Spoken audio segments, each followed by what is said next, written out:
우리 1절 말씀을 같이 읽어보도록 하겠습니다. 성도를 섬기는 일에 대하여는 내가 너희에게 쓸 필요가 없나니. 이 성도를 섬기는 일이라는 것은 지금까지 이 바울이 이야기해왔던 연보를 이야기하는 거예요. 그러니까 연보에 대해서는 이 고린도 교회 성도들에게 말할 필요가 없는 것은 이 고린도 교회 성도들이 연보를 제일 먼저 시작을 했기 때문에 그렇습니다. 2절 말씀을 읽어볼게요. 이는 내가 너희의 원함을 알미라. 내가 너희를 위하여 마게도냐인들에게 아가야에서는 1년 전부터 준비하였다라는 것을 자랑하였는데 과연 너희의 열심이 퍽 많은 사람들을 분발하게 하였느니라. 이 고린도 교회 성도들이 연보에 대해서 열심이 있었어요. 열정이 있었습니다. 그것을 바울이 알고 있다라는 거예요. 그런데 여러분, 어려움 당하고 있는 예루살렘 교회 그 성도들을 돕는 거거든요. 그런데 예루살렘 교회는요, 당시에는 모교회입니다. 어머니 교회예요. 그러니까 모든 교회의 중심이 바로 예루살렘 교회거든요. 그러니까 아무리 힘들어도 예루살렘 교회는 쉽게 무너지지 않는 그런 교회이거든요. 그리고 이 고린도 교회 성도들은요, 숫자도 그렇게 많지가 않았었어요. 그런데도 우리가 먼저 구제하자고 이 고린도 교회 성도들이 연보에 대해서 열심히 있었다는 이야기예요. 그래서 이 사도 바울은 연보를 해야 되는 이유보다는 연보가 주는 신앙의 유익에 대해서 이야기를 하고자 하는 겁니다. 3절 말씀을 읽어볼게요. 그런데 이 형제들을 보낸 것은 이 일에 너희를 위한 우리의 자랑이 헛되지 않고 내가 말한 것 같이 준비하게 하려 함이라. 이 형제라는 것은요, 연보를 위해서 사도 바울이 보내었던 세 사람을 이야기합니다. 디도를 보냈죠. 그리고 모든 교회들이 칭찬하고 인정했던 2명의 신실한 사람들, 그 3명을 보낸 거예요. 그런데 그 3명의 형제들을 보냈던 이유는 선한 일이기 때문에, 이게 너무나 귀중한 일이기 때문에 더욱 조심하자는 거였어요. 그런데 이 3사람이나 보낸 것에 대해서 혹시 이 고린도 교회 성도들이 오해할 수 있는 거예요. 누군가는요, 우리가 직접 예루살렘 교회에 전해주면 되는데 우리를 믿지 못해가지고 3사람씩이나 보내느냐, 이렇게 말할 수가 있는 거예요. 그래서 사도 바울은 그런 오해가 없도록 해명을 하는 겁니다. 여러분, 좋은 일을 하는데도요, 이렇게 오해가 많고 다양한 의견들이 나오는 겁니다. 그런데 사도 바울은요, 조심스럽게 정말 지혜롭게 대처해 나가고 있는 것을 볼 수가 있어요. 4절 말씀을 읽어볼게요. 혹 마게도냐인들이 나와 함께 가서 너희가 준비하지 아니한 것을 보면 너희는 고사하고 우리가 이 믿던 것에 부끄러움을 당할까 두려워하노라. 사도 바울은요, 연보를 계획했던 이 고린도 교회 성도들을 자랑했어요. 그러니까 이 마게도냐 교회들이 연보를 열심히 준비했거든요. 그런데 바울이 뭐라고 이야기하느냐? 야, 고린도 교회 성도들은 1년 전부터 그렇게 연보하고자 열심히였다, 이렇게 자랑을 했던 거예요. 그런데 아직 이 고린도 교회 성도들이 연보를 하지 못하고 있거든요. 그래서 아직 못하고 있는 고린도 교회 성도들이 부끄러워할 것 같고, 또 자랑했던 이 바울도 부끄러움을 당할 것 같은 거예요. 그래서 바울이 이것이 염려가 되었다는 이야기죠. 5절 말씀을 읽어볼게요. 그러므로 내가 이 형제들로 먼저 너희에게 가서 너희가 전에 약속한 연보를 미리 준비하게 하도록 권면하는 것이 필요한 줄 생각하였노니 이렇게 준비하여야 참 연보답고 억지가 아니니라. 바울이 형제들을 보내어서 연보를 끝내도록 하는 것이 참된 연보가 된다는 겁니다. 여러분, 연보는요, 억지로 하는 것이 아니에요. 그래서 바울이 염려하는 것이 이거예요. 바울이 고린도 교회 성도들을 다시 만나가지고 성도들에게 예루살렘 교회 성도들을 위해서 우리가 연보합시다 이렇게 이야기하면 성도들 중에서는요, 바울의 체면 때문에 연보하는 사람이 생겨나는 거예요. 이건 억지로 하는 거거든요. 이게 아니란 이야기죠. 여러분, 억지는 탐심이란 뜻입니다. 바울에게 자기를 가시하고자 헌금하는 사람이 생기는 거예요. 그것을 욕심으로 하는 것이지 이건 연보가 될 수가 없다는 이야기예요. 그래서 이 바울이 고린도 교회 가기 전에 디도와 형제들을 보내어 가지고 작정했던 이 연보를 끝내고자 했던 겁니다. 이것이 사랑하는 마음으로 어려운 성도들을 도와주는 참 연보가 된다는 거예요. 그래서 이 말에서요, 연보의 뜻이 복이라는 뜻도 담겨져 있어요. 복이라는 이 말이 있습니다. 고린도후서 8장 2절에 이렇게 되어 있습니다. 환난의 많은 시련 가운데서 그들의 넘치는 기쁨과 극심한 가난이 그들의 풍성한 연보를 넘치도록 하게 하였느니라. 사도 바울이 연보라는 말을 쓸 때 이 헬라 말의 뜻이 너그러움, 간대함 이런 뜻이었거든요. 그래서 하나님께 드리는 헌금은요, 연보가 될 수가 없어요. 우리가 너그러워가지고 우리가 간대해가지고 하나님께 드리는 게 아니거든요. 그런데 이 바울이 연보에 대해서 9장 5절 오늘 말씀에서는 복이란 말로 바꾸어서 사용하고 있습니다. 사도 바울이 고린도 교회 성도들에게 연보를 끝내라고 하는 것은 그것이 복이기 때문에 그래요. 어려운 사람들에게 내 것을 나눠주고 베풀어주는 이 연보하는 것은 하나님에게 받은 복을 나누는 것이고, 그리고 하나님 앞에서 복을 받는 길이라는 것을 말해주고 있는 겁니다. 여러분, 내 것을 누구와 나누고 있다는 것은요, 여러분, 그 사람은요, 물질의 노예가 아닌 거예요. 물질의 통로가 되어 있는 사람이에요. 그 사람은요, 물질보다 하나님이 더 중요한 사람이에요. 그래서 내가 가진 것으로 나누는 것은 지금 내가 하나님의 복을 심는 거예요. 그래서 이 고린도 교회 성도들의 행위가 정말 복이 되도록 바울이 아름답게 마무리하자 이렇게 권면하고 있는 겁니다. 6절 말씀을 읽어볼게요. 이것이 곧 적게 심는 자는 적게 거두고 많이 심는 자는 많이 거둔다 하는 말이로다. 이 말씀이 바울이 잠언의 말씀을 가지고 해석을 한 겁니다. 잠언 11장 24절에 이렇게 되어 있어요. 흩어 구제하여도 더욱 부하게 되는 일이 있나니 가도히 아껴도 가난하게 될 뿐이니라. 여러분, 이 말씀의 뜻이 뭐냐면요, 돈 10,000원에도 벌벌 떨면서 아끼는 사람이 있어요. 그렇다고 그 사람을 보니까 돈이 많이 모아진 것도 아니에요. 평생을 이 물질의 노예가 되어서 아끼는데도 언제나 부족해요. 부족하게 살아가는 사람이에요. 근데 어떤 사람을 보니까요, 야, 저렇게 해가지고 돈을 좀 모을 수 있을까? 이런 생각이 들 정도로 계속해서 나누어 주는 거예요.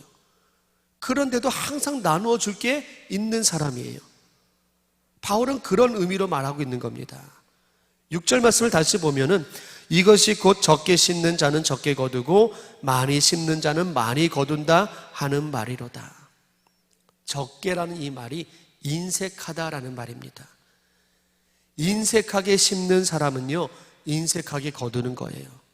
심는 것이 적어서 그런 겁니다. 여러분, 간단한 말씀이잖아요. 근데 진리의 말씀이 이렇게 간단한 거예요. 농부가 봄에 씨를 뿌립니다. 바구니에 씨가 수북히 쌓여 있는데도요, 이게 아까워가지고 밭에는요, 인색하게 심는 거예요. 가을이 되어서 풍성하게 거두는 게 아닙니다. 인색하게 뿌리게 되면은요, 인색하게 거두게 되어 있는 겁니다. 어려운 사람이 있는데 내가 인색하게 했어요. 구제하지만 아끼면서 인색하게 했던 거예요. 그러면 내가 어려울 때요, 인색하게 되돌아오는 겁니다. 그래서 인색하게 심는 자는 인색하게 거두고 많이 심는 자는 많이 거둔다라고 말씀하고 있는 겁니다. 여러분, 우리 많이 심는 사람이 복된 사람이거든요. 많이 심을 수 있게 되길 바라겠습니다. 쌓아두는 사람이 복된 사람이 아니에요. 심는 자가 복된 사람이고 나누는 사람이 복된 사람이라는 이야기입니다. 그리고 이 만이라는 이 뜻이 복이라는 뜻이 또 이 안에 담겨져 있어요. 헬라말로 5절에 연보라는 단어와 6절에 이 만이라는 단어이 똑같이 복이라는 단어를 쓰고 있는 거예요. 그러니까 복을 심는 자가 복을 거두는 거예요. 이것을 말씀하고자 하는 겁니다. 그래서 잠언 11장 24절에 흩어 구제하여도 더욱 부하게 되는 일이 있나니. 여러분, 우리가 구제하면서 복을 심었어요. 하나님이 우리를 복의 통로로 삼으셨다는 이야기입니다. 그래서 하나님이 우리를 더욱 부하게 만들어 주시는 거예요. 7절 말씀을 또 읽어볼게요. 각각 그 마음에 정한 대로 할 것이요 인색함으로나 억지로 하지 말지니 하나님은 즐겨내는 자를 사랑하시느니라. 아멘. 누구를 도와주는데 억지로 합니다. 인색하게 해요. 여러분, 그 사람은요, 내 물질이 내 것이라고 생각하고 있는 거예요. 내 것이라고 생각하니까 인색하고 억지로 하는 거예요. 여러분, 즐겨내는 사람이 청지기입니다. 본래 내 것이 아니에요. 하나님이 나에게 흘러오게 하신 거예요. 그것을 흘려보내는 겁니다. 그래서 즐겨내는 거예요. 하나님이 그런 사람을 사랑하신다라는 거예요. 하나님이 그 사람을 어떻게 사랑하시느냐, 그 다음 말씀이 나와 있어요. 8절 말씀 읽어볼게요. 하나님이 능히 모든 은혜를 너희에게 넘치게 하시나니 이는 너희로 모든 일에 항상 모든 것이 넉넉하여 모든 착한 일을 넘치게 하게 하려 하심이라. 모든 은혜입니다. 모든 은혜. 하나님이 모든 은혜를 넘치게 해 주셨다는 거예요. 나에게 주신 하나님의 복을 나는 나누어 준 것뿐인데 하나님은 모든 은혜로 나에게 다시 흘려 보내주신 거예요. 쏟아 부어 주셨다는 이야기입니다. 그런데 여러분, 우리가 이 말씀을 가지고 오해할 수가 있어요. 내가 10,000원을 가지고 구제를 했어요. 그런데 넘치도록 100만 원이 생긴 게 아니에요. 여러분, 그런 간증들 많이 들어보셨을 겁니다. 그런 기적들도 일어나는 거예요. 그런데 여기서 모든 것이 넉넉하다라는 말은 자족하다, 만족하다 이런 뜻이에요. 내가 만족할 수 있다는 겁니다. 이것이 하나님이 우리에게 주시는 가장 큰 은혜라는 거예요. 여러분, 물질을 아끼고 상같이 쌓아 놓아도요, 그것으로는요 행복하지 않는 겁니다. 여러분, 행복은요 족한 상태예요. 족한 상태가 행복한 겁니다. 어떤 사람이 10,000원이 있는데 이게 족하지 않으면은요 20,000원이 있는 사람 앞에서는 불행한 겁니다. 나는 10,000원밖에 없어가지고 그런데도 족한 것이 있어요. 이것만 해도 감사해요. 여러분, 그런 사람이 행복한 사람이에요. 100만 원이 있는 사람 앞에서도요 전혀 이 불행함을 느끼지 못하는 것입니다. 여러분, 나누는 사람을 하나님이 모든 은혜로 채워주시는데 우리를 자족하게 해주신다는 이야기입니다. 감사하게 해주시는 거예요. 행복하게 해주시는 거예요. 그래서 나눌 수가 있다는 이야기입니다. 자족하니까 물질의 노예가 되지 않고 복을 심을 수가 있는 거거든요. 여러분, 이것이 우리 마음에 새겨야 되는 주님의 은혜입니다. 이 주님의 은혜를 우리가 구할 수 있게 되길 바라겠습니다. 우리는요 물질에 대해서 말씀을 묵상하고 있잖아요. 이 물질을 잘 사용하면 우리의 삶을 윤택하게 만들어줘요. 행복하게 만들어줍니다. 거룩하게 만들어주는 거예요.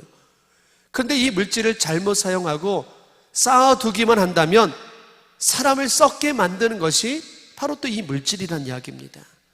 디모데전서 6장 6절에 보면은요, 자족하는 마음이 있으면 경건은 큰 이익이 되느니라.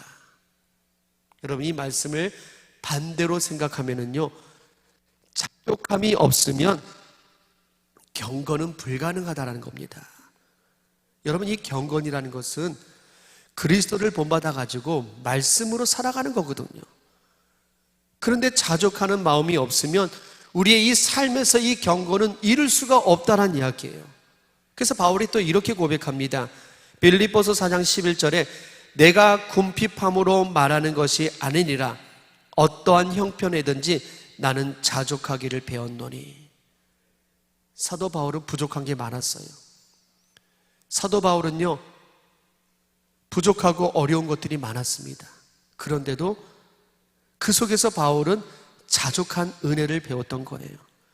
자족의 은혜를 하나님이 주셨다는 이야기입니다. 그런 은혜로 살아가니까 능력이 있는 거예요. 그래서 빌립보서 4장 13절에 내게 능력 주시는 자 안에서 내가 모든 것을 할 수 있느니라. 바울은 내게 능력 주시는 하나님 앞에서 내가 어떤 상황에 있다 할지라도 선을 행할 수가 있었다는 이야기예요. 경건을 이룰 수가 있었다는 이야기입니다. 자족할 때 이런 능력이 나오는 것이고 이런 경건이 나온다는 것을 말씀해 주고 있는 겁니다. 9절 말씀을 읽어볼게요. 기록된 바 그가 흩어 가난한 자들에게 주었으니 그의 의가 영원토록 있느니라 한가 같으니라. 아멘. 여러분, 자족하는 사람이 선을 행할 수가 있는 겁니다. 그 선한 일들이 하나님 앞에서 영원한 의를 쌓아가는 거예요. 그래서 바울은 이런 은혜를 누릴 수 있도록 연보하라는 거예요. 구제하라는 거랍니다. 나누라는 겁니다. 10절 말씀을 읽어볼게요. 심는 자에게 씨와 먹을 양식을 주시는 이가 너희 심은 것을 주사 풍성하게 하시고 너의 의의 열매를 더하게 하시나니. 아멘. 여러분, 어려운 사람을 구제하고 연보하는 것은 풍성한 의의 열매를 거두게 되는 거예요. 그런데 그 의의 열매가 어떤 열매이냐? 11절 말씀을 읽어볼게요. 너희가 모든 일에 넉넉하여 너그럽게 연보를 함은 그들이 우리로 말미암아 하나님께 감사하게 하는 것이라. 아멘. 고린도 교회가 연보를 합니다. 예루살렘 교회 성도들에게 연보를 한 거예요. 사람이 사람에게 한 겁니다. 그런데 이 연보를 받은 예루살렘 교회 성도들이요, 고린도 교회 성도들에게 도움을 받은 것을 하나님께 감사하는 거예요. 하나님, 이렇게 도와주셔서 감사합니다. 이렇게 은혜 주셔서 감사합니다. 하나님께 감사해야 그 영광을 돌려드리는 거예요. 그래서 사람에게 연보를 했지만 결과적으로 하나님에게 한 거란 이야기예요. 그래서 의의 열매가 풍성해지고 그것이 복을 심는 일이라고 말씀하고 있는 겁니다. 12절 말씀을 또 읽어볼게요. 이 봉사의 직무가 성도들이 부족한 것을 보충할 뿐 아니라 사람들이 하나님께 드리는 많은 감사로 말미암아 넘쳐느니라. 아멘. 여러분, 연보는 단순히 사람을 도와주는 것으로 끝나는 게 아니에요. 이 연보가 성도들을 섬기는 것이고 봉사의 직무를 감당하고 있는 겁니다. 예루살렘 교회 성도들이 경제적으로 어려움에 처해 있을 때 그들의 부족함을 채우는 것으로 이 연보가 끝나는 게 아니었었습니다. 많은 사람들이 하나님께 감사했어요. 이것이 연보라는 거예요. 하나님께 감사하는 것, 이것으로 끝나는 게 연보입니다. 13절 말씀을 또 읽어볼게요. 이 직무로 증거를 삼아 너희가 그리스도의 복음을 진실히 믿고 복종하는 것과 그들과 모든 사람을 섬기는 너희의 후한 연보로 말미암아 하나님께 영광을 돌리고. 고린도 교회 성도들이 연보에 예루살렘 교회 성도들이 하나님께 영광을 돌려드립니다. 하나님, 고린도 교회 성도들은 우리보다 늦게 믿었습니다. 저 사람들은 이방인입니다. 그렇게 저분들을 진실한 그리스도인들로 만들어 주셔서 감사드립니다. 이렇게 하나님께 영광을 올려드렸다라는 거예요. 그래서 내가 구제하는 것은 하나님께 영광이 되는 귀한 일이라는 이야기입니다. 14절 말씀을 또 읽어보겠습니다. 또 그들이 너희를 위하여 간구하면 하나님이 너희에게 주신 지극한 은혜로 말미암아 너희를 사모하느니라. 아멘. 우리가 어려움을 당했는데 누군가가 도움을 주었어요. 그러면 우리는요, 그 사람에게 감사하지만 하나님께도 감사의 기도를 드리는 거예요. 그리고 나를 도와주었던 그분을 생각할 때마다 그분을 위해서 기도할 수밖에 없는 거예요. 기도하게 되어 있는 거거든요. 여러분, 누군가가 나를 위해서 기도해 주는 사람이 많은 것은요, 그 사람이 부유한 사람이란 이야기입니다. 여러분, 나를 위해서 몇 사람이나 기도하고 있을까요? 몇 사람이 나를 위해서 기도해 주고 있을까요? 우리가 물질을 나누는 것은 그 사람의 기도를 받는 것이거든요. 나를 위해서 기도하는 사람이 있다면 내 삶이 하나님께 영광을 올리고 있다는 그 증거인 겁니다. 우리 지방에 어떤 교회 사모님이 우리를 너무나 잘 알고 있는 거예요. 그래서 물어보았어요. 아니, 어떻게 저와 우리 교회를 이렇게 잘 알고 계시느냐? 그분이 하시는 말씀이 우리 교회가 사랑의 교회에서 매달 얼마씩 후원을 받고 있는데 그게 너무 감사해가지고 사랑의 교회를 위해서 매일 아침마다 기도를 하고 있다는 거예요. 그렇게 우리가 기도를 받고 있는 겁니다. 여러분, 우리는 선교비를 보내드리고 있는 것인데 그분들의 기도가 우리에게 다시 돌아오고 있다는 이야기입니다. 이 모든 것이 하나님께 영광이 되는 것이거든요. 이런 귀한 일들을 우리가 멈추지 않고 계속해서 나눌 수 있게 되기를 주님의 이름으로 축복합니다. 참고로 우리 교회가 작은 교회를 돕는데 지금 18교회를 돕고 있고요. 선교사들을 3가정을 돕고 있고 또 기독교 단체 2곳을 우리가 돕고 있습니다. 참 많은 것을 돕고 있지만 이 돕는 것이 더 풍성해질 수 있는 우리의 모습이 될 수 있게 되기를 주님의 이름으로 축복합니다. 마지막 말씀을 볼게요. 15절 말씀입니다. 말할 수 없는 그의 은사로 말미암아 하나님께 감사하노라. 말할 수 없는 은사, 이렇게 바울이 표현을 하고 있습니다. 어려움에 있는 성도들에게 연보할 생각을 했다라는 것이 은사라는 거예요. 우리가 자족하는 은혜로 선을 행하고 의의 열매를 맺고 하나님께 영광을 높였던 것이 하나님의 은사라는 겁니다. 하나님의 은사가 있었기 때문에 우리가 그렇게 했던 거예요. 바울은 로마서에서요, 하나님의 은사를 구체적으로 알려주고 있어요. 로마서 6장 23절에 죄의 삭은 사망이요 하나님의 은사는 그리스도 예수 우리 주 안에 있는 영생이니라. 사도 바울이 말할 수 없는 은사로 하나님께 감사합니다. 그 은사는 하나님이 주신 구원의 선물인 영생인 거예요. 구원을 받았다라는 은혜입니다. 고린도교회 성도들이 예루살렘 교회 성도들을 위해서 연보하고 구제를 하면서 서로가 사랑의 끈으로 묶고 서로가 사모하면서 기도할 수 있었던 것은 하나님이 우리를 구원해 주셨기 때문에, 하나님이 우리에게 영생을 주셨기 때문에, 이 영생의 은혜로 우리가 이 모든 일들을 생각하고 할 수 있었다라고 고백하고 있는 거예요. 여러분, 우리가 구원을 받았다는 이 은혜가 있기 때문에 이런 아름다운 일들을 행할 수가 있는 것입니다. 그래서 그 은혜를 깨달은 사람이 주님의 사랑 때문에 당연하게 연보를 할 수가 있는 거거든요. 여러분, 우리는 예수님이 주시는 구원의 은사를 받은 사람들이에요. 구원받은 그리스도인입니다. 우리가 이 구원의 은혜를 받은 사람답게 우리 살아갈 수 있게 되기를 축복합니다. 의롭고 선하고 자족하고 감사하고 우리 그렇게 살아갈 수 있게 되기를 축복합니다. 우리는요, 복을 심는 사람이 되어야 되는 거예요. 그 복을 받은 사람들이 하나님께 감사할 겁니다. 그리고 우리를 위해서도 기도해 줄 거예요. 그렇게 많은 사람들과 함께 하나님께 영광을 올려드리고 기쁨의 삶을 살아갈 수 있는 우리 모두가 되시기를 주님의 이름으로 축복합니다. 항상 모든 것을 넉넉하게 주시는 그 하나님의 복을 우리가 받으시고요, 우리도 넉넉하게 베풀어주는 그런 복의 사람으로 살아갈 수 있게 되기를 주님의 이름으로 축복합니다. 아멘. 우리 같이 기도하겠습니다.